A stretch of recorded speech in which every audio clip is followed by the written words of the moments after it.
చేరువచ్చిన దేవుని పిల్లలైన మీ అందరికీ మన ప్రభువును లోకరక్షకుడైన క్రీస్తు ప్రభుల వారి ఘనమైన నామమున నా యొక్క శుభములు వందనములు తెలియచేసి ఉన్నాను. ఈ యొక్క 2022వ సంవత్సరంలో ఫిబ్రవరి మాసంలో ఈ యొక్క కుటుంబంతో మరలా మనమందరము కలిసి కృతజ్ఞత కోడుకను ఏర్పాటు చేయడానికి దేవుడు మనకు అనుగ్రహించినటువంటి కృపను బట్టి పరలోకమందున్న దేవుని నామాన్ని మనం మహిమపరచవలసినటువంటి వారంగా ఉన్నాం. దేవుని ఘనమైన నామమునకే మహిమ కలుగును గాక. ఆమేన్. ఈ యొక్క కార్యక్రమాన్ని ఏర్పాటు చేసినటువంటి నక్క సత్యనారాయణ గారు, వారి యొక్క సతీమణి, వారి కుమార్తె, ఈ యొక్క కుటుంబానికి దేవుని యొక్క ఆశీర్వాదాలు మెండుగా కలగాలని కోరుతూ ప్రార్థన చేసుకుని వాక్య సందేశంలోనికి మనం ప్రవేశిద్దాం. అందరూ ప్రార్థనలో ఏకీభవించండి. మహోన్నతుడు మహాగణుడు అయిన మా ప్రియ పరలోకమందున కన్న తండ్రి, మీ ఘనమైన శ్రేష్టమైన నామమును బట్టి ప్రత్యేకమైన వందనములు కృతజ్ఞతలు నాయన. తండ్రి, ఈ యొక్క సంవత్సరంలో నాయన 2వ మాసంలోనికి మమ్మలను ప్రవేశింపచేసి ఈ దినమున నాయన నక్క సత్యనారాయణ గారి యొక్క గృహములో మరలా కృతజ్ఞత కూడుకను ఏర్పాటు చేయడానికి మీరు మాకు అనుగ్రహించినటువంటి ఈ యొక్క సమయమును బట్టి తండ్రి మీకు కృతజ్ఞతలు తెలియచేయచ్చు ఉన్నాము నాయన. తండ్రి, ఈ యొక్క సమయం ముందు మీ పిల్లలముగా తండ్రి మేము పాటల ద్వారా మహింపరిచి ఉన్నాం మీ యొక్క నామాన్ని. అదేవిధముగా వాక్య పరిచర్యలో కూడా మీ యొక్క సహాయమును మాకు దయచేయండి. విత్తబడే ప్రతి మాటను తండ్రి మేము జ్ఞాపకం చేసుకుంటూ ఆ విధంగానైనా మా యొక్క బ్రతుకులను మార్చుకునే భాగ్యాన్ని దయచేయమని కోరుతూ క్రీస్తు ప్రభుల వారి ఘనమైన నామమున ఈ ప్రార్థనా మనవులు మిక్కిలి వినయంతో బ్రతిమలాడి వేడుకొని అడుచున్నాను పరమ తండ్రి. ఆమేన్. ప్రియమైన దేవుని వర్లారా, గడిచినటువంటి కృతజ్ఞత కూడికలలో ఒక ప్రాముఖ్యమైన అంశాన్ని నేను మీకు తెలియచేస్తూ ఉన్నాను. అదే కడవరి దినములలో విశ్వాసులు మరియు సేవకుల భక్తి విధానము అనేటటువంటి అంశాన్ని నేను మీకు తెలియచేస్తూ ఉన్నాను.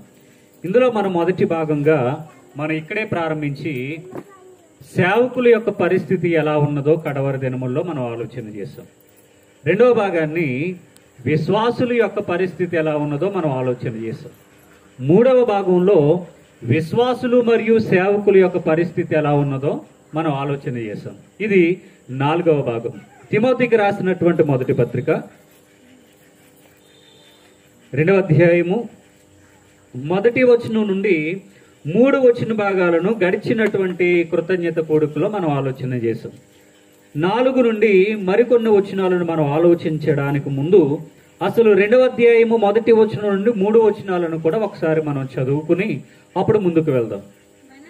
మనము సంపూర్ణ భక్తియు మాన్యతయు కలిగి నెమ్మదిగాను సుఖముగాను బ్రతుకు నిమిత్తము అన్నిటికంటే ముఖ్యముగా మనుషులందరి కొరకును రాజుల కొరకును అధికారులందరి కొరకును విజ్ఞాపనములు ప్రార్థనలు యాచనలు కృతజ్ఞతాస్తుతులను చేయవలనని హెచ్చరించుచున్నాను. ఇది మంచిదియు మన రక్షకుడగు దేవుని దృష్టికి అనుకూలమునై ఉన్నది. ఈ 3 వచనాలకు సంబంధించినటువంటి వివరణ మనం గడిచినటువంటి కృతజ్ఞత కొడుకులో మనం విన్నాం. ఇక 4 నుండి ఇప్పుడు మనం ఆలోచన చేద్దాం. ఆయన మనుషులందరూ రక్షణ పొంది సత్యమును గూర్చిన అనుభవ జ్ఞానము గలవారై ఉండవలనని ఇచ్చయించుచున్నాడు. 4వ వచనాన్ని మనం ఆలోచన చేస్తున్నాం. ఆయన ఎవరు? ఆయన ఏమండి? అక్కడ 3వ వచనంలో మనం చూస్తున్నాం, మన రక్షకుడగు దేవుని దృష్టికి అనుకూలమునై ఉన్నది. మన రక్షకుడగు దేవుడెవరు? మనల్ని కాపాడడానికి వచ్చినటువంటి దేవుడు ఎవరు? మనల్ని రక్షించడానికి వచ్చినటువంటి దేవుడు ఎవరంటే ఆయనే మన ప్రభు అయిన యేసుక్రీస్తు వారు.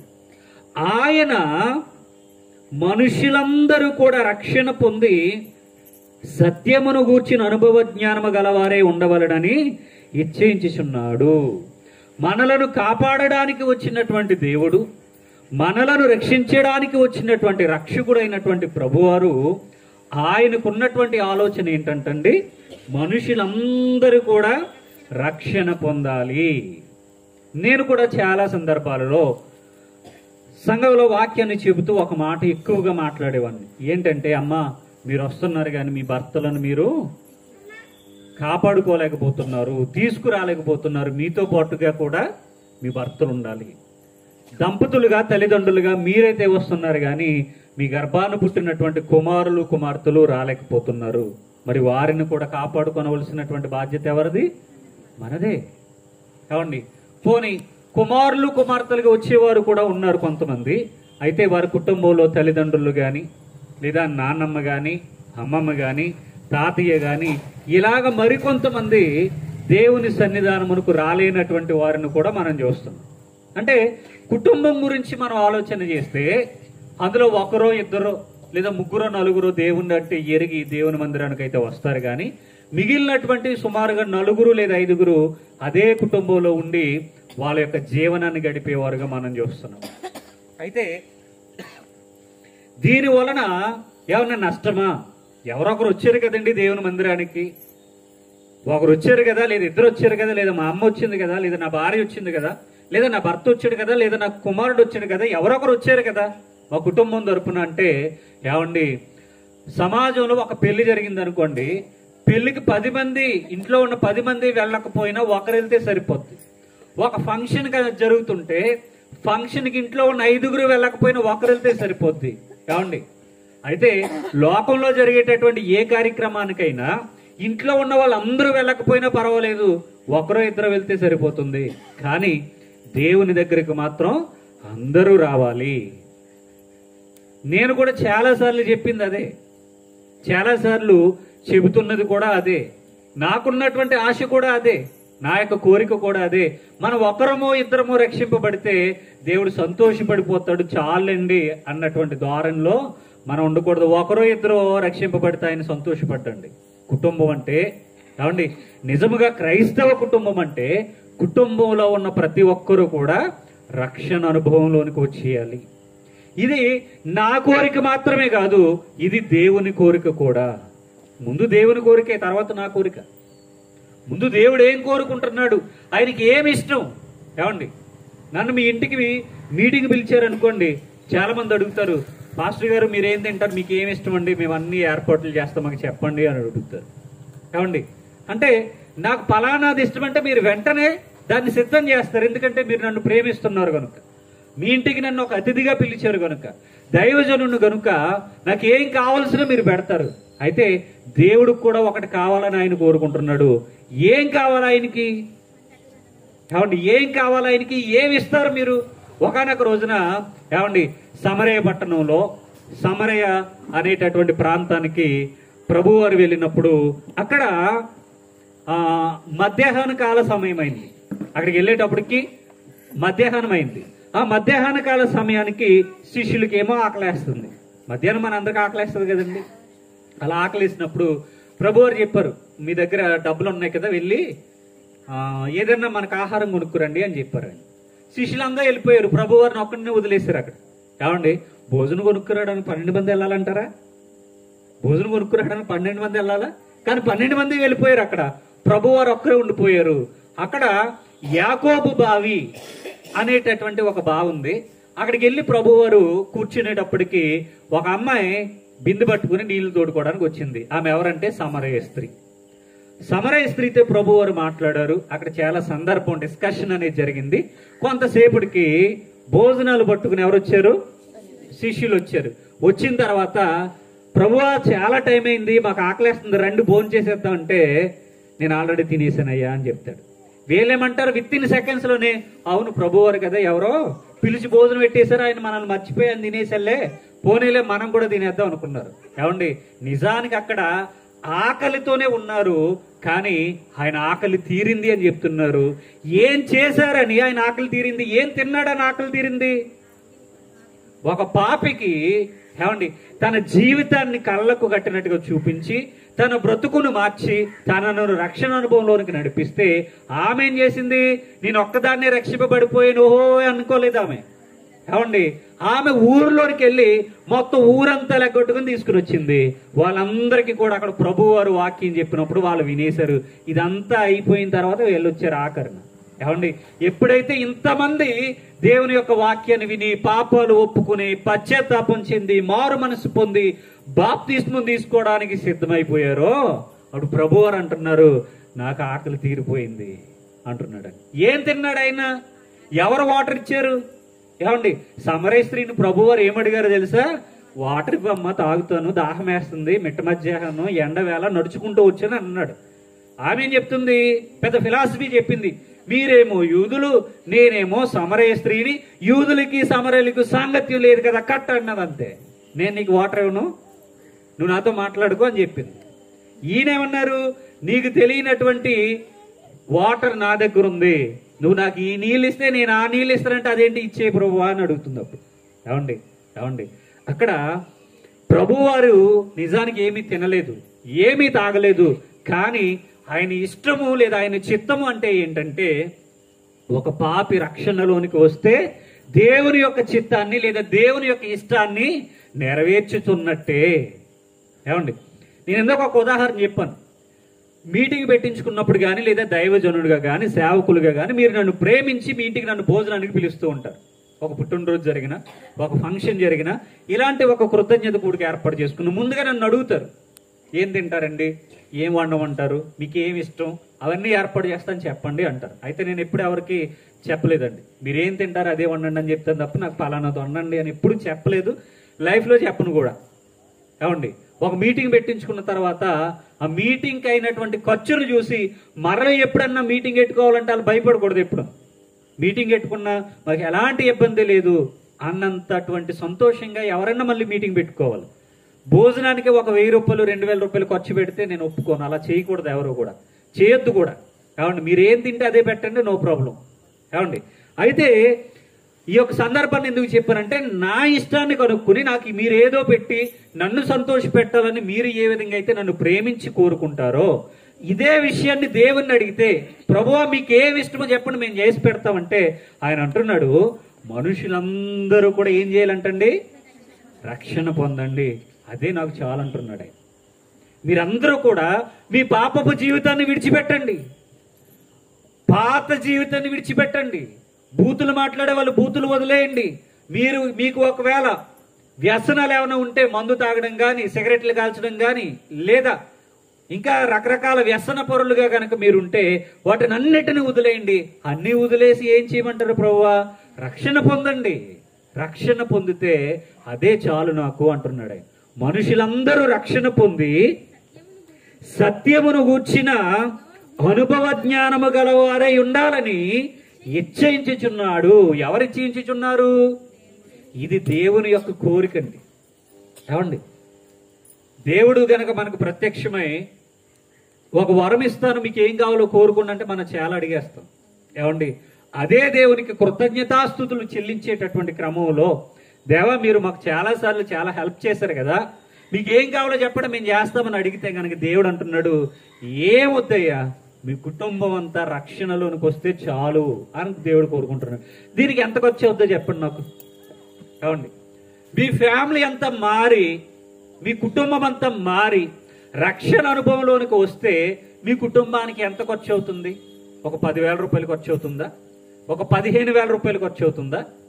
పోనీ రౌండ్ ఫిగర్ ఒక 20,000 రూపాయలు ఖర్చు అవుతుందా? ఒక్క రూపాయి కూడా ఖర్చు కాదండి.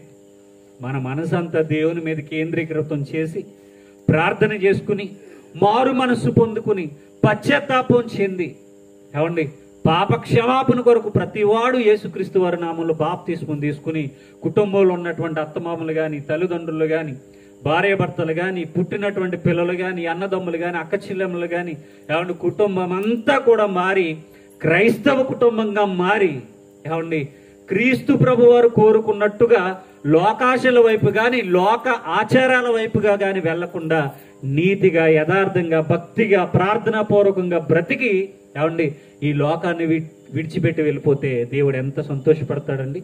మన నుండి ఆయన ఏం కోరుకుంటున్నాడంటే, మీరంతా రక్షణ పొందుకోండి చాలు అంటున్నాడండి. ఎంతమంది? మా కుటుంబంలో ఉన్న 5గురం కూడా రక్షణ పొందుకున్నామండి, మా కుటుంబంలో ఉన్న 10 మంది కూడా రక్షణ పొందుకున్నామండి. మా కుటుంబంలో ఉన్నటువంటి యనమండుగురం కూడా రక్షణ పొందుకున్నామండి. నోవహు గారి కుటుంబంలాగా మేమంతా కూడా రక్షణ అనేటటువంటి ఓడలోనికి ప్రవేశించామనే వాళ్ళు గుండెల మీద చేసుకుని చెప్పగలరా? నాతో కానీ దేవునితో కానీ, ప్రభువా మా కుటుంబానికి వచ్చినటువంటి బాధ ఏమీ లేదు, ఎందుకంటే మా కుటుంబంలో ప్రతి ఒక్కరము కూడా రక్షణ పొందుకున్నాము అని మనం గుండెల మీద చేసుకుని దేవునితో చెప్పగలమా?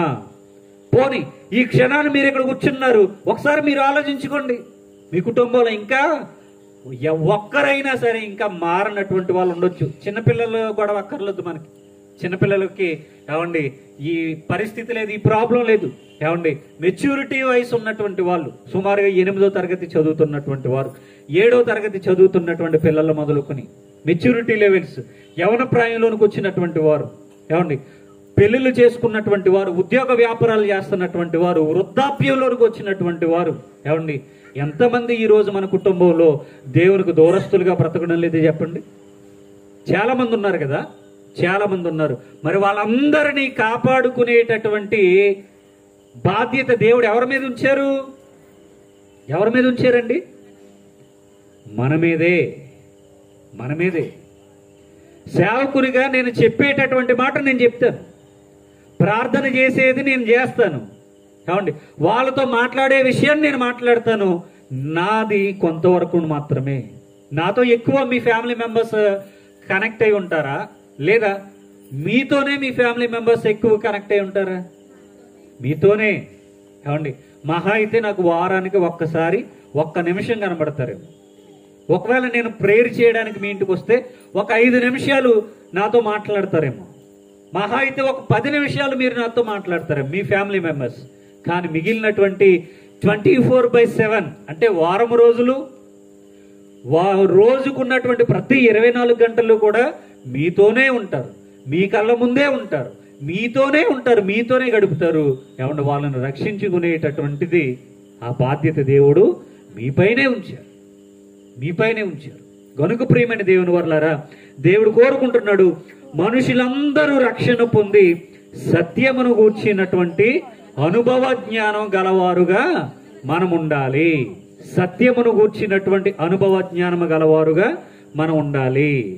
ఏమండి సత్యమును గూర్చినటువంటి అనుభవ జ్ఞానాన్ని దేవుడు మనకు నేర్పిస్తానంటున్నాడు. ఎప్పుడు నేర్పిస్తాడు ఆయన? రక్షణ అనేటటువంటి అనుభవంలోనికి మనం వెళ్ళాలి. ముందుగా మనం దేవుని నమ్ముకుని దేవుని మందిరానికి వెళ్ళి, ఏమండి ప్రతిరోజు ఆయన వాక్యాన్ని వింటూ ఆయన కోసం మనం బ్రతికేవారుగా ఉంటే దేవుడు కొన్ని అనుభవాలను మనకు నేర్పిస్తూ ఉంటాడు. అవి మన కుటుంబంలోనే జరగవచ్చు. ఏమండి కరోనా వచ్చిన తర్వాత ప్రతి ఒక్కరికి కూడా చాలా అనుభవాలు వచ్చే జీవితాల్లో. ఏమండి ఇంతకుముందు ధనం ఉంటేనే గొప్ప అనుకునేవారు, ఏమండి పేరు ప్రఖ్యాతులు ఉంటే గొప్ప అనుకునేవారు, లేదా మేడమిద్దులుంటే గొప్ప అనుకునేవారు. కరోనా వచ్చిన తర్వాత ఏమండి డబ్బులున్నా, పేరు ప్రఖ్యాతులున్నా, ధనమున్నా, ఇంకా ఏమున్నా గొప్ప కాదు, ఆరోగ్యం ఉంటేనే గొప్ప. ఆరోగ్యం ఉంటేనే గొప్ప. ఆరోగ్యం ఎలా వస్తుంది మనకి? మనం తీసుకోవలసినటువంటి అన్ని జాగ్రత్తలు తీసుకున్నా ఏదో అవసరానికి అలా బయటికి వెళ్ళామంటే అది వచ్చి మన మీద పడుతుంది. ఏమండి అయితే ఈ భయంకరమైన పరిస్థితి నుండి మనల్ని ఎవరు కాపాడతారు? దేవుడే కాపాడుతాడు. కనుక దేవుడంటే మనకంటూ ఒక భయము కానీ, దేవుడంటే భక్తి కానీ ఇవన్నీ మనకి అబ్బుతూ ఉన్నాయి. ఎప్పటి నుండి అంటే కరోనా వచ్చిన తర్వాత మనకు కొన్ని పాఠాలు నేర్పించినప్పటి నుండి. అంతకుముందు లైఫ్ వేరే. పోనీ కరోనా వచ్చిన తర్వాత చాలా పాఠాలు నేర్పించింది కదా అని మనం ఏమన్నా మారిపోయామా? ఏమండి మనం ఏమన్నా మారిపోయామా? కరోనా రావడానికి ముందు, కరోనా వచ్చిన తర్వాత చర్చిలో ఉన్నటువంటి జనాభా, బాప్తిస్మాల సంఖ్య కానీ గణనీయంగా పెరిగిపోయిందా? భక్తి అంతా ఏం లేదు. ప్రతి సంవత్సరం ఒకరో ఇద్దరు ఏ విధంగా అయితే రక్షణ పొందుకుంటున్నారో ఈ సంవత్సరం కూడా అంతే, ఒకరో ఇద్దరు రక్షణలోనికి వచ్చారు. ప్రతి సంవత్సరము ఎలా అయితే ప్రార్థన కార్యక్రమాలు జరుగుతున్నాయో ఈ సంవత్సరం కూడా అలానే జరుగుతున్నాయి. ఏమండి ఎప్పుడూ కూడా గ్రామంలో ఉన్న ప్రతి ఒక్కరూ కూడా ఏమి దేవుని మందిరానికి వచ్చేయటం లేదు. ఇంకా మనం మాట్లాడితే రెగ్యులర్గా వచ్చేవాళ్ళు కూడా రావటం మానేశారు. ఏంటి అంటే బోళ్ళు కారణాలు చెప్తారు. ఏమంటే మా బాధలు మీకు తెలిసేంటండి అంటారు అవసరమైతే. మా కష్టాలు మీరు ఏమైనా తీరుస్తారు ఏంటండి అనొచ్చు అవసరమైతే.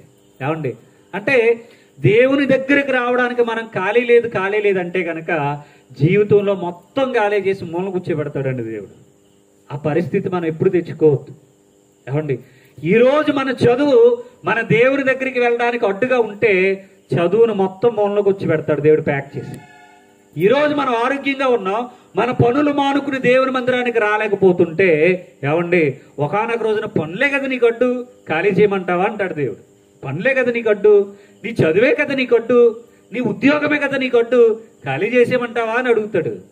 అప్పుడు ఏంటి మన పరిస్థితి? మన ఫ్యామిలీస్ ఏమైపోవాలి? ఏమంటే మన కుటుంబాలు ఏమైపోవాలి? మనం ఏమైపోవాలి అప్పుడు? ఏమంటే కుటుంబాన్ని బాగా నడిపిస్తున్నటువంటి యజమాని మూల పడ్డాడు అనుకోండి, కుటుంబం యొక్క పరిస్థితి ఒక్కసారి ఆలోచించండి. ఏమండి, అది చాలా భయంకరమైన దేనావస్థ కదా, భయంకరమైన దేనావస్థ. కుటుంబంలో ఏమంటే పిల్లలకి కష్టం అంటే తెలియకుండా, నష్టం అంటే తెలియకుండా, ఇరుకులు ఇబ్బందులు అంటే తెలియకుండా యజమాని పెంచుకుంటూ వచ్చేస్తాడు పిల్లలందరినీ, భార్యను. ఏమండి, ఆయనే మూల పడ్డాడు అనుకో, పిల్లలకి అటు చదువుకోవడానికి వెళ్ళాలో పనికి వెళ్ళాలో తెలియనటువంటి పరిస్థితి. ఏమండి, ఒకవేళ పనికి వెళ్ళినా తెచ్చి ఉన్నటువంటి డబ్బులు అటు చదువుకు ఫీజులు కట్టుకోవడానికి పక్కకు రావు, కుటుంబాన్ని నడిపించడానికి పక్కకు రావు, ఆయన మందులకి కూడా ఏమండి రావండి. మరి అలాంటప్పుడు మన పరిస్థితి ఏంటి? అందుకనే ఈ కట్టెలో ఈ దీపం ఉండగానే మన బ్రతుకును మార్చుకోవాలి. ప్రియమైన దేవుని వల్ల దేవుడికి మనం ఏమన్నా చెయ్యాలంటే ఒకటండి, ఆయన అంటున్నాడు, మీరంతా రక్షణ పొందుకోండి, రక్షణ పొందుకుని సత్యమును కూర్చున్నటువంటి అనుభవ జ్ఞానంలోనికి రండి అంటున్నాడు. అంటే సత్యం అనగా వాక్య సంబంధికులుగా మనం మారాలి అని దేవుడు కోరుకుంటున్నాడు. ఏమండి, వాక్యానుసారంగా మనం బ్రతకాలని దేవుడు కోరుకుంటున్నాడు. వాక్యం ఎలాగ మనలను ఉండమని దేవుడు వ్రాయించాడో మీరు అలా ఉండండి అని దేవుని యొక్క మాటలు మనతో చెప్తున్నాయి. ప్రియమైన దేవుని వల్ల ఏమండి, సత్యమును గూర్చిన అనుభవ జ్ఞానము గలవారై ఉండవలనని నిశ్చయించుచున్నాడు. ఎవరిది కోరిక? యేసుక్రీస్తు వారిదండి.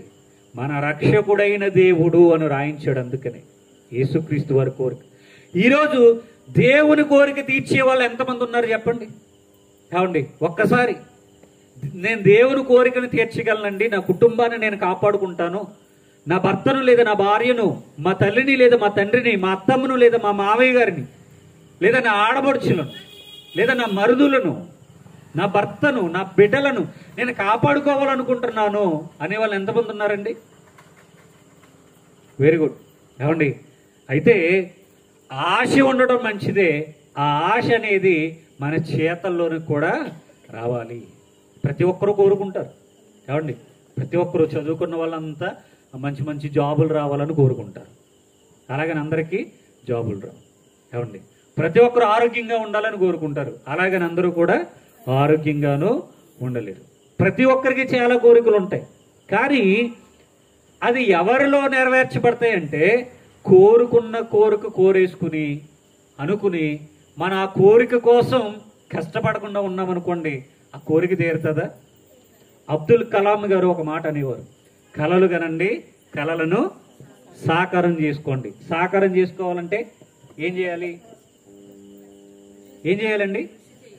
ఒక ఆయన అంటాడు, కృషి ఉంటే మనుషులు ఋషులు అవుతారు. ఎందుకన్నారు ఆ మాట అంటే, వాళ్ళు కూడా ఋషులు లేదా మునులు అని చెప్పుకునేటటువంటి వాళ్ళు కూడా ఎవరంటే మనుషులే. కానీ వాళ్ళలో ఉన్నటువంటి పట్టుదల వాళ్ళని ఎలా కూర్చోబెట్టింది? ఒక ఋషిగా కూర్చోబెట్టింది. ఏంటో పట్టుదల అంటే ఏమీ కాదండి, నేను దేవుణ్ణి చూడాలి, దేవునితో మాట్లాడాలి, దేవుని దగ్గర నుండి వరాన్ని పొందుకోవాలి. వెళ్ళిపోయారు, భార్యను బిడ్డలను వదిలేసుకున్నారు. ఏమండి, వాళ్ళ సంసార సుఖాలను వదిలేసుకున్నారు.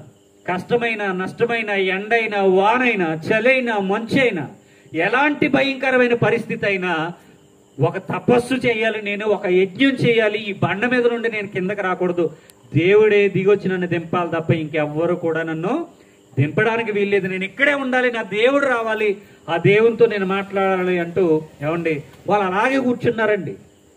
ఏమండి, నిజంగా జరిగాయో లేదో మనకు తెలియదు, కానీ కథల్లో అయితే మనం చూసాం. ఏమండి, నిజంగా దేవుడు దిగి వచ్చి వాళ్ళకి ఏదో వరమిస్తేనే తప్ప వాళ్ళు ఆ యొక్క దీక్షలో నుండి లేదా ఆ పట్టుదలలో నుండి లేదా వాళ్ళు చేస్తున్నటువంటి ఆ యొక్క తపస్సులో నుండి వాళ్ళు ఎవరు కూడా బయటకు రాలేదు. వాళ్ళు అనుకున్నది పొందుకున్నారు. దీనికి ఉదాహరణగా యాకోబు గారి జీవితం. ఒకానొక రోజున ఆయన ప్రయాణంలో ఉండగా రాత్రి చీకటైపోయింది, ఒక ప్రాంతంలో ఉండిపోయాడు. అప్పుడు ఏమండి ఆయనకు ఒక కళ వచ్చింది.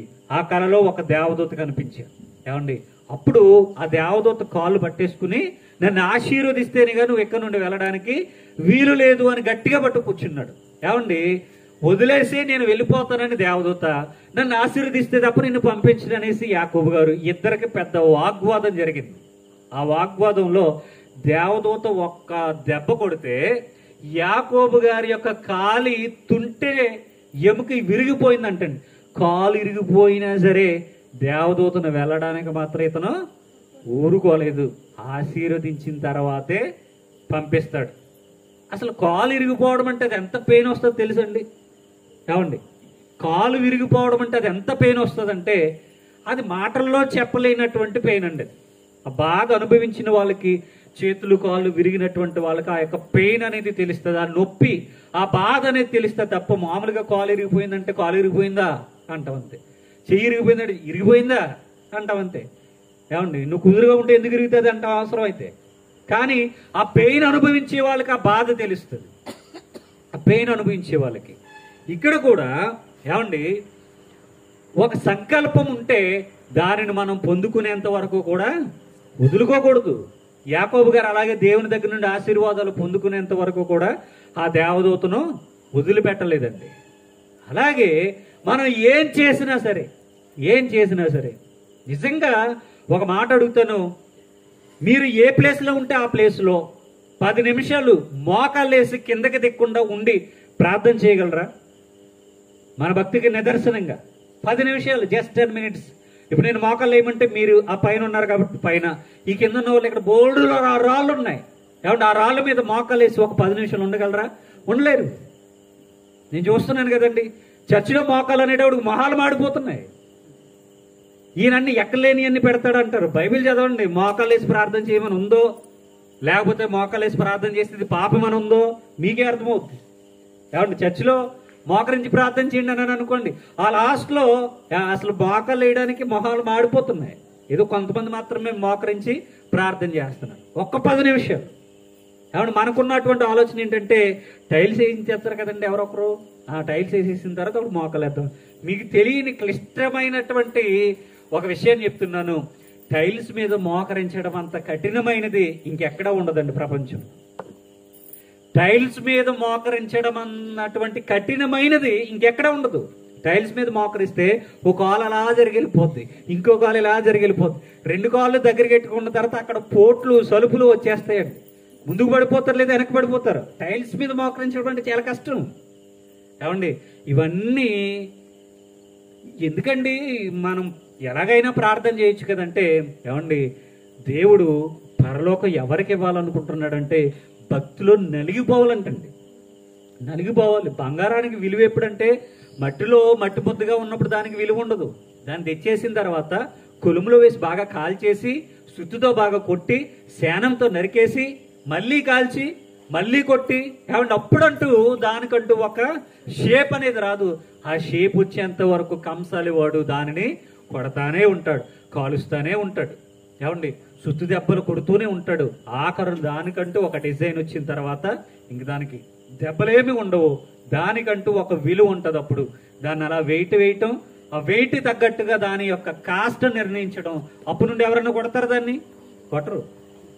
ఏమండి, అప్పటి వరకు దెబ్బలు తిన్నది, ఆ తర్వాత ఎవరైనా కొడతారు దాన్ని? ఇంకెవరు కొట్టరు. భక్తి జీవితానికి కూడా విలువ ఎప్పుడంటే మనం దేవుని పనిలో అరిగిపోవాలి, నలిగిపోవాలి, మన శరీరాలు నొప్పులు పొందుకోవాలి.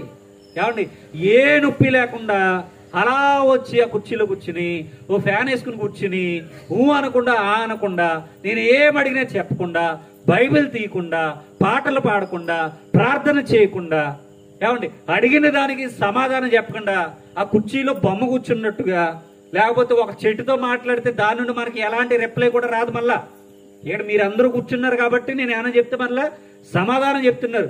ఏమండి, మీరు అందరూ వెళ్ళిపోయిన తర్వాత మాట్లాడాను అనుకోండి, ఆ చెట్టు ఏమైనా చెప్తుందా నాకు? ఆ డాబా ఏమైనా రిప్లై ఇస్తుందా నాకు? ఏమీ ఉండదు. అలాగ ముద్దపప్పుల్లో కూర్చుని వెళ్ళిపోవడమే భక్తి అనుకుంటున్నారు. ఏమండి, అది భక్తా? మనలో చలనం లేదా? మనలో వినికిడి శక్తి లేదా? చేతులు కళ్ళు పనిచేయటం లేదా? చెవులు పనిచేయట్లేదా? నోరు లేదా? మరి ఎందుకు మనం దేవుని మందిరంలో యాక్టివ్గా ఉండవు? యాక్టివ్గా ఎందుకు ఉండమండి? మనం ఆ కుర్చీల్లో 4 రాళ్ళు ఇట్టామనుకో, ఒక్కో కుర్చీలో ఒక రాడు ఇట్టామనుకోండి, అది ఎలాగైతే పెట్టిన కాడ అలాగే ఉంటుందో, ఆఖరిని పడేసేంత వరకు అది ఎలాగా ఉంటుంది ఆ కుర్చీల్లో.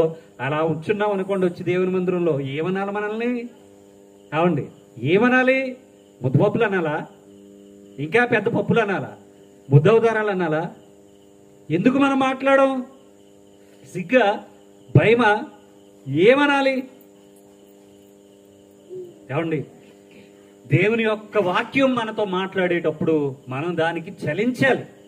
దేవుని వాక్యం అంటే శక్తి కలిగింది. అది శక్తి కలిగినటువంటి వాక్యం మనకు వినబడేటప్పుడు ఆ వాక్యానికి తగ్గట్టుగానే మనం నడుచుకోవాలి, రియాక్ట్ అవ్వాలి, ప్రతిస్పందన రావాలి. ఈ మైక్లో మాట్లాడుతున్నానండి, ఆ బాక్స్లో నుండి సౌండ్ వస్తుంది కాబట్టి నేను మాట్లాడతాను, లేకపోతే మైక్తో పని ఎట్టి నాకు దీన్ని తీసి అలా పడేసి నేనే గట్టిగా మాట్లాడతాను మీకు వినపడడానికి. ఇది పని చేస్తుంది కాబట్టి దీన్ని వాడుకుంటున్నాం. దేవుని మందిరానికి కూడా మనం వెళ్ళేది ఎందుకంటే ఏమండి, అటెండెన్స్ వేయించుకుని వచ్చేయడానికి కాదు. ఏమండి, వాక్యాన్ని వినాలి, పాటలు పాడాలి, ప్రార్థన చేయాలి, యాక్టివ్గా ఉండాలి. వారమంతా మనం దేవునికి దూరంగానే బ్రతుకుతాం లోకంలో. అంటే మన ఇంటి దగ్గర ఉద్యోగం చేసుకున్న చోట, పనికి వెళ్ళిపోయిన కాడ ఇంక దేవుని ప్రస్తావన అంటూ అక్కడ ఏమీ ఉండదు. కానీ దేవుని మందిరానికి వచ్చిన తర్వాత యాక్టివ్గా పాల్గొవాలి. మనం రక్షణను గూర్చినటువంటి అనుభవంలోనికి రావాలని వాక్యం చెప్తుంది. సత్యమును గూర్చినటువంటి అనుభవ జ్ఞానం మనం తెచ్చుకోవాలంటండి. అది ఉత్తూరుకునే వచ్చేస్తుందా? ఉత్తూరుకునే రాదండి. యాక్టివ్గా ఉండాలి, పని చేయాలి, మనం పని చేయాలి. ఏమండి, ఇలాగా ప్రతి నెల ఒక్కరు మాత్రమే ఇలాగ కుటుంబంలో కృతజ్ఞత కూడికలు కాదు, ఎన్ని కుటుంబాలు ఉన్నాయో అన్ని కుటుంబాలు కూడా ఏమండి కృతజ్ఞత కూడుకులు పెట్టుకోవాలి. మీకు విషయం చెప్పమంటారా, నేను వచ్చి సుమారుగా 3 ఏళ్ళు దాటింది మీ మధ్య పరిచయం చేస్తాను. ఇప్పటికీ ఒక్కసారి కూడా కృతజ్ఞత కూడిక పెట్టుకోలేనటువంటి కుటుంబాలు కూడా ఉన్నాయి. ఒక్కసారి 3 సంవత్సరాలలో లేదా 3.5 సంవత్సరాలలో ఒక్కసారి కూడా కృతజ్ఞత కూడిక పెట్టుకోలేనటువంటి వారి కుటుంబాలు కూడా ఉన్నాయి మన సంఘంలో. అంటే మనం ఇంకేం వింటున్నాం? ఏంటి మన భక్తి? ఏంటి మన కుటుంబం ద్వారా 10 మందికి వాక్యం చెప్పించొద్దా? ఈరోజు ఎన్ని కుటుంబాల వారు వచ్చి కూర్చున్నారండి? మన తమ్ముడు మీటింగ్ పెట్టించుకున్నాడు, ఎన్ని కుటుంబాల వారు వచ్చి కూర్చున్నారు? అంతకుముందు ఈ కుటుంబంలో మరలా కృతజ్ఞత కూడిక ముందు జరిగింది, ఎన్ని కుటుంబాల వారు వచ్చి కూర్చున్నారు? గడిచినటువంటి సోమవారం రోజున లక్ష్మణరావు గారు వాళ్ళు కృతజ్ఞత కూడికలు పెట్టుకున్నారు, అప్పుడు ఎన్ని కుటుంబాల వారు వచ్చారు? అంటే మన కుటుంబం ద్వారా ఒక కృతజ్ఞత కూడిక జరుగుతుంటే కనీసం ఒక 10, 15, 20 కుటుంబాల వాళ్ళు వచ్చి అక్కడ వాక్యాన్ని వింటారు. ఏమండి, ఆ ఫెసిలిటీని మనం కల్పించాలి. ఏమండి, సత్యమును కూర్చునేటువంటి అనుభవ జ్ఞానం అంటే మనం చర్చికి వెళ్ళి వచ్చేయటం అది కాదు. అది మనం చెయ్యాలి, ఏదో ఒకటి చేయాలి, ఏదో యాక్టివిటీ మనం చేయాలి. మనకి సంపాదించినటువంటి ధనంతో దేవునికి ఏదో ఒకటి చేయాలి, ప్రార్థన కూడికి మనం ఏదో ఒకటి చేయాలి. ఏమండి, మన దేవుని సువార్తకు ఏదైనా చేయాలి. మన కష్టార్జితంతో ఒక వస్తువు అక్కడ కనిపించాలి దేవుని పనిలో, అది నిర్విరామంగా వాడబడాలి. ఏమండి, ప్రతి దానిలోనూ కూడా మనం యాక్టివ్గా ఉండాలి. మనం ఎలా ఉంటామంటే మొబైల్ ఫోన్లో సిమ్ లేకుండా, మెమరీ కార్డు లేకుండా, ఛార్జింగ్ లేకుండా, అది ఎందుకు పనికిరానుకుంటే అక్కడ పడేస్తారు, ఇక్కడ పడేస్తారు, అలాగ బిహేవ్ చేస్తామండి. మనం ఎందుకు పనికిరాని వాళ్ళం కాదండి, దేవుని పనికి పనికొచ్చే పాత్రలు మనం ప్రార్థన చేయాలి. ప్రభువా, మీ సన్నిధిలో నన్ను పనికిరాని పాత్రగా పెట్టొద్దు, పనికొచ్చేటటువంటి పాత్రగా నన్ను వాడుకోమని ప్రార్థన చేయాలి. దేవుని అడగాలి. అప్పుడు ఆయనే వాడుకుంటాడు. ఎలా వాడుకోవాలో ఆయనకి తెలుసు, అలా వాడుకుంటాడండి. ఏమంటే అపోస్తలుడు అయినటువంటి పౌలు గారి గురించి చెప్తాడు ఆయన. ఏమండి, ఏమంటాడంటే ఆయన, నువ్వు నా కొరకు వాడబడేటటువంటి ఒక సాధనం అంటే పనిముట్టు. ఆ పనిముట్టు మనకు నచ్చినట్టుగా మనం వాడుకుంటాం. మన పనిముట్టు అంటే మన ఇష్టం, మనకు నచ్చినట్టుగా వాడుకుంటాం. దేవుని చేతిలో పౌలు గారు కూడా ఎవరంటండి? పనిముట్టే. మరి మనం ఎవరు? మన పనిముట్లు కదా. కోత కోసే వాళ్ళ చేతిలో కొడవలు ఉంటుంది, దింపులు తీసే వాళ్ళ దగ్గర ఏమండి బల్ల ఉంటుంది, వడ్రంగి మేస్త్రి దగ్గర కొన్ని సామాన్లు ఉంటాయి, ఒక మెకానిక్ దగ్గర కొన్ని వస్తువులు ఉంటాయి. అది లేకపోతే అక్కడ అవ్వదు. ఏమండి, కోత కోయడానికి పెద్ద కత్తి అట్టుకెళ్ళారు అనుకోండి, పెద్ద కత్తి, రాజులు యుద్ధాలలో వాడేటటువంటి కత్తి అట్టుకెళ్ళారు అనుకోండి కోత కోయడానికి, పనికి వస్తుంది అక్కడ? పనికిరాదు. క్రికెట్ ఆడేటటువంటి వ్యక్తి టెన్నిస్ బ్యాట్ ఆడుకుని క్రికెట్ మైదానంలోకి వెళ్ళాడు అనుకోండి, పని అవుతుందా? అవదు. అంటే ఏ పనికి ఆ పరికరాలు యొక్క సమాజంలో ఉన్నాయి, ఆ పనికి ఆ యొక్క పరికరం, ఆ పనిలో ఆ యొక్క పరికరం వాడబడాలి. ఏమండి, ఒక పనికి ఇంకో పరికరం పట్టుకెళ్ళి ఎలాగో చేసేయండి ఏం చేస్తారు? చేయలేరు. దానివల్ల ఏ విధమైన ఉపయోగం కూడా ఉండదు. అలాగే మనమందరం కూడా దేవుని చేతుల్లో, ప్రభువా నన్ను మీ సేవలో వాడుకోనండి, ఇదిగో నేను ఉద్యోగం చేస్తున్నాను కదా, నా వల్ల మీరు ఏదోటి చేయించుకోండి, నేను చేస్తానని మనం ఏమండి స్వయంగా దేవునికి మనం అప్పగించుకోవాలి. ప్రభువా నేను బాప్తీసం తీసుకుని చాలా సంవత్సరాలు అయిపోతుంది, నా ద్వారా నేను అక్కడ ఏమీ చేయలేదు, ఏదోటి చేయించుకోండి నాతో. డబ్బుల విషయంలోనా, మీటింగ్స్ విషయంలోనా, వస్తువుల విషయంలోనా, ఇంక ఏదైనా సరే నన్ను వాడుకోండి. ఏమో ఎంతకాలం ఉంటానో తెలియదు కదా ప్రభువా, వాడేసుకోండి అని దేవుని అడగాలి మనం. అలా అడుగుతామా? లేదు. ప్రభు ఇచ్చేయండి ఇచ్చేయండి ఇచ్చేయండి ఇచ్చేయండి. దేవుని దగ్గర నుండి అన్నీ కావాలి, దేవునికి మాత్రం మనం ఏమీ చేయమంతే. ఏమండి, భక్తిపరులుగా మనం సత్యమును గూర్చిన అనుభవ జ్ఞానాన్ని పొందుకోవాలంటండి. 5వ వచనం, దేవుడు ఒక్కడే, దేవునికిని నరులకును మధ్యవర్తి ఒక్కడే, ఆయనే క్రీస్తు యేసు అనేటటువంటి నరుడు. దేవుళ్ళు ఎంతమంది? ఒక్కడే, దేవుడు ఒక్కడే. అయితే ఆ దేవుడు అనేటటువంటి ప్రత్యక్షతకి మనుషులుగా ఉన్నటువంటి మనకి మధ్య సంధిని కుదిర్చడానికి ఒక మనుష్య కుమారుడు అనేటటువంటి ఒక ప్రత్యక్షత జరిగింది. ఆయన ఎవరు అంటే ప్రభు అయిన యేసుక్రీస్తు వారు. ఆయన ఈ లోకానికి రావటం వలననే మనం రక్షణ ఏమండి అనుభవంలోనికి వచ్చాం. మన బ్రతుకులు మార్చబడ్డాయి. దేవుని కోసం మనం బ్రతికేటటువంటి వాళ్ళుగా ఉన్నాం. దేవుని చిత్తాన్ని మనం నెరవేర్చేటటువంటి వాళ్ళుగా ఉన్నాం. ఏమండి, దేవుడంటే మనం ఇష్టాన్ని, ప్రేమను కలిగినటువంటి వారుగా ఉన్నాం. ఏమండి, ఇక్కడ ప్రభువారే చెప్తున్నారు, పరిశుద్ధాత్మ దేవుని ప్రేరణతో అపోస్తులుడైనటువంటి పౌలు గారు ప్రభువారిని గురించి చెప్తున్నారు. ఏమనంటే దేవుడు ఒక్కడే. ఏమండి, అపోస్తులుడైనటువంటి పౌలు గారు పాత నిబంధనలో యెహోవా లేదా తండ్రి లేదా ఆత్మ అనేటటువంటి ప్రత్యక్షతను గురించి బాగా ఎరిగినటువంటి వాడాయన. ఎవరు? అపోస్తులుడైనటువంటి పౌలు గారు. నూతన నిబంధనలో యేసుక్రీస్తు వారిని ఎరిగినటువంటి వాడుగా మనకు కనబడుతున్నాడు. మరి ఇప్పుడు ఇద్దరు దేవుళ్ళు అని చెప్పొచ్చు కదా ఆయన. ఏమండి, యేసుక్రీస్తు వారు ఎక్కడున్నారో ఆయనకి తెలుసు, యేసుక్రీస్తు వారు ఎలా ఉన్నారో ఆయనకి తెలుసు. ఏమండి, ఆ గుర్రం మీద దమస్కు అనేటటువంటి మార్గంలో ఆయన ప్రయాణం చేస్తూ వచ్చేటప్పుడు ఏమండి ఎవరు మాట్లాడారో కూడా తెలుసు. అక్కడ ప్రభువారు అంటారు కదా, సౌలా నీవు నేను హింసించుచున్న యేసును అంటాడు ఆయన. నువ్వు నన్ను హింసిస్తున్నావు, నీతో నేను హింసింపబడుతున్నాను, నేను ఎవరిని అంటే యేసుని అని చెప్పాడు ఆయన. ఇప్పుడు ఏమండి, యేసుక్రీస్తు వారు మరణించారని, శిలువ యాగం జరిగిందని, ఆయన మనందరి కోసం చనిపోయి మరలా పరలోకానికి వెళ్ళిపోయారని ఇన్ని విషయాలు తెలిసినటువంటి పౌలు గారు దేవుడు ఒక్కడే అని ఎందుకు చెప్తున్నారు? ఇద్దరు దేవుళ్ళు అనొచ్చు కదా. ఆయన ఒక్కడే దేవుడు కాబట్టి ఆయన ఒక్కడే అని చెప్తున్నారు.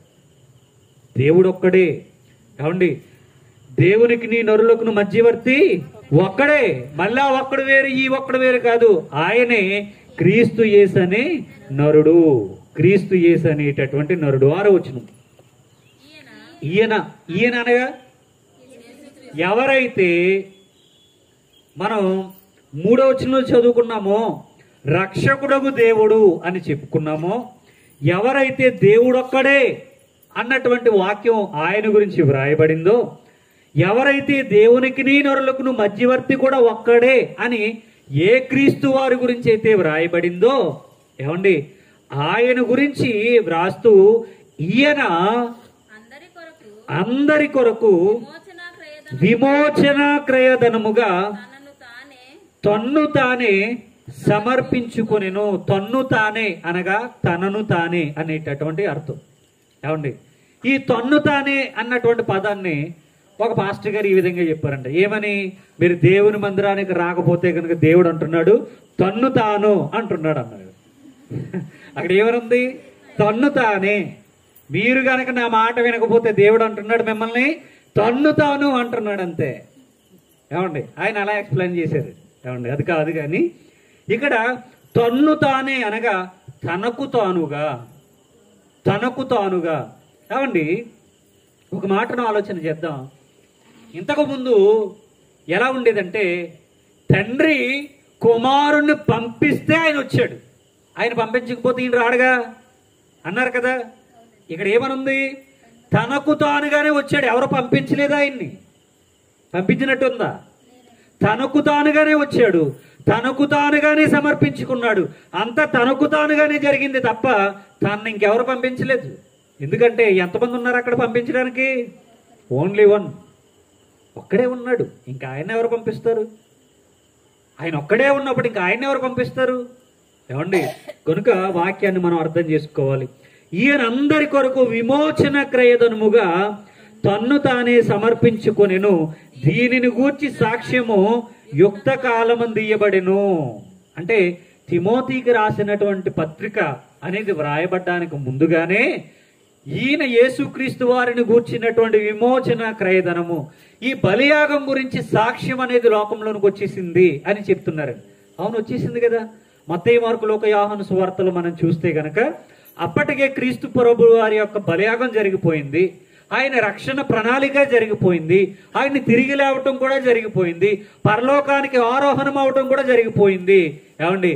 ఆరోహణమైనటువంటి ప్రభువు వారు ఏమండి సమీపింపరాని తేజస్సులోని కూడా వెళ్ళిపోవటం జరిగిపోయింది. ఇదంతా అయిపోయిన తర్వాత ఇప్పుడు పౌలు గారు చెప్తున్నారు ఇదంతా యుక్త కాలములోనే ఏమండి ఇయ్యబడింది. ఏమి ఇయ్యబడింది అంటే సాక్ష్యం ఇయ్యబడింది. యుక్త కాలములోనే యేసుక్రీస్తు వారి యొక్క శిలువ మరణాన్ని గురించి వ్రాయబడింది.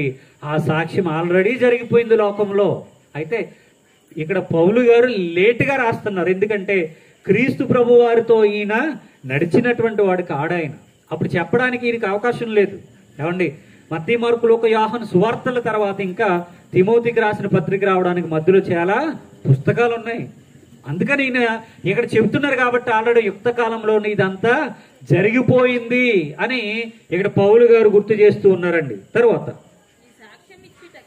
ఈ సాక్ష్యం ఇచ్చుటకై నేను ప్రకటించువాడును గాను అపోస్తులుడు గాను విశ్వాస సత్యముల విషయములో అన్యజనులకు బోధకుడుగాను నియమింపబడి తిని. ఏమండి? పౌలు గారు చెప్తున్నారు, ఒక సాక్షిని చెప్తున్నారు. యేసుక్రీస్తు వారిని గూర్చినటువంటి ఒక సాక్షి అని చెప్తున్నారు. ఆయన ఎవరు? అపోస్తులుడైనటువంటి పౌలు గారు. ఏం చెప్తున్నారు ఆయన? నేను ఈ సాక్ష్యాన్ని ప్రకటించడానికి. ఏ సాక్ష్యము? క్రీస్తు వారిని గూర్చినటువంటి సాక్ష్యము, దేవుడు ఒక్కడే అనేటటువంటి సాక్ష్యము, విశ్వాసుల యొక్క భక్తి జీవన విధానాన్ని గూర్చి గాని లేదా సేవకుల గురించి గాని చెప్పడానికి, సాక్ష్యం ఇవ్వడానికి నేను నియమింపబడ్డాను.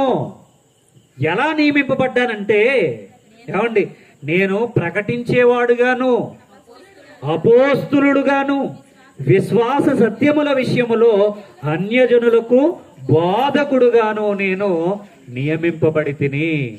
ప్రభువారు అంటారు పౌలు గారితో, నీవు అన్యజనులను అనేకులను నా వైపుకు తిప్పడానికి నేను ఏర్పాటు చేసుకున్నటువంటి సాధనమై ఉన్నావు.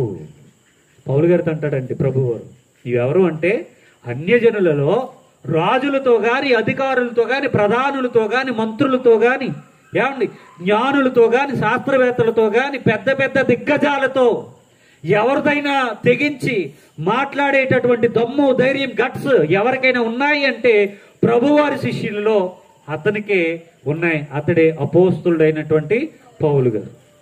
ఏమండి? పేతురు గారు పెద్ద పెద్ద వాళ్ళ దగ్గరికి వెళ్తే ఆయన ఏమీ మాట్లాడలేడండి. ఏమండి? పాండిత్యాన్ని బాగా ఎరిగినటువంటి వాడు, ధర్మశాస్త్రం మీద పట్టున్నటువంటి వాడు అపోస్తులుడైనటువంటి పౌలు గారు. ఏమండి? ఆయన ఏమండి ఎవరి దగ్గరికైనా వెళ్ళగలడండి. సత్యాన్ని నిర్మోహమాటంగా ఆయన ప్రకటించగలడండి. ఈ దేనికి భయం లేనివాడండి. చావు కూడా తెగించిన వాడండి. ఆడు రాజైనా, మంత్రి అయినా, ప్రధాని అయినా, ఎవడైనా సరే ధైర్యంగా దేవుని గురించి చెప్పేవాడండి. అన్యజనులకు సహితం వాక్యాన్ని చెప్పి వాళ్ళని దేవుని వైపు నడిపించేవాడే అపోస్తులుడైన పౌలు. అందుకని అంటున్నాడు ఆయన, నేను ప్రకటించేవాడునుగాను, అపోస్తులుడుగాను, విశ్వాస సత్యముల విషయమై అన్యజనులకు నేను ఎలాగ ఉన్నానో బోధకుడుగాను నియమింపబడి తిని, నేను సత్యమే చెప్పుచున్నాను, అబద్ధం ఆడటం లేదు అని పౌలు గారు చెప్తున్నారండి. ఆయన సేవ గురించి మనకు అర్థం కావాలంటే అపోస్తులుల కార్యంలో ఉంటుందండి. ఆఖరును మనకి మ్యాప్ కూడా ఉంటుంది. అపోస్తులుడైనటువంటి పౌలు గారు ప్రయాణము చేసిన ప్రదేశములు. ఎందుకు ప్రయాణం చేశాడు? టూరిస్టా?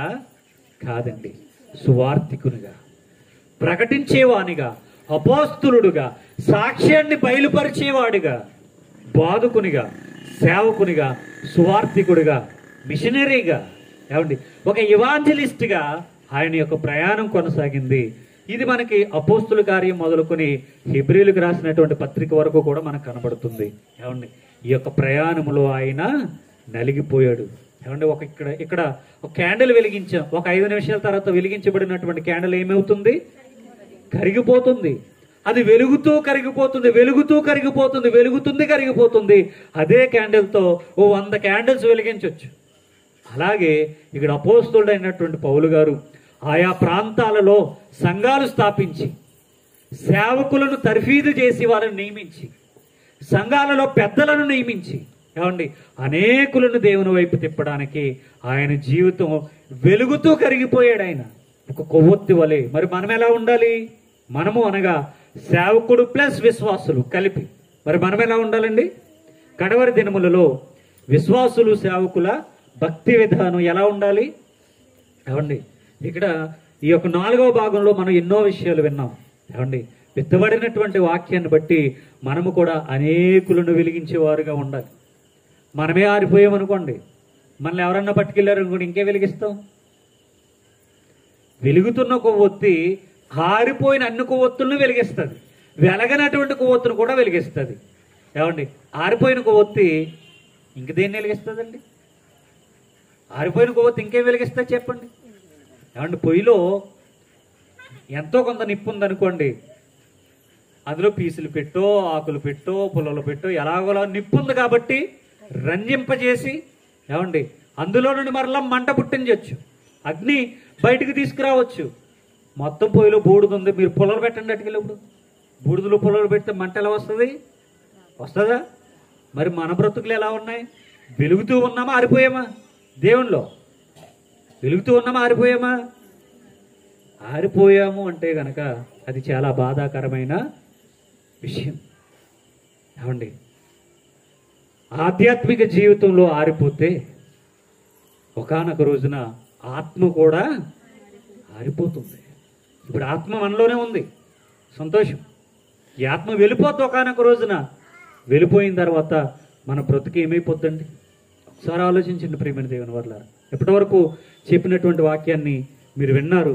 విన్నటువంటి వాక్యాన్ని దుష్టుడు చేతుకుని పోకుండా, ఏమంటే మన ప్రార్థన ద్వారా ఈ యొక్క వాక్యాన్ని మన హృదయంలో పదిలం చేసుకుని వాక్యానుసారంగా బ్రతకాలని కోరుతూ, ఈ కృతజ్ఞత కూడికి ఏర్పాటు చేసినటువంటి కుటుంబం మరలా ప్రతి నెల కూడా వీళ్ళు చేసినటువంటి పెట్టుకున్నటువంటి ఆ యొక్క నియమాన్ని బట్టి, దేవుని దగ్గర ఒప్పుకోలను బట్టి ప్రతి నెల కూడా నిర్విరామంగా ఈ యొక్క కార్యక్రమాలు జరగాలని కోరుతూ, కుటుంబ సభ్యులకు చేరి వచ్చినటువంటి సంఘ విశ్వాసులకు ప్రతి ఒక్కరికి కూడా నా హృదయపూర్వక నా యొక్క వందనములు తెలియజేస్తున్నానండి.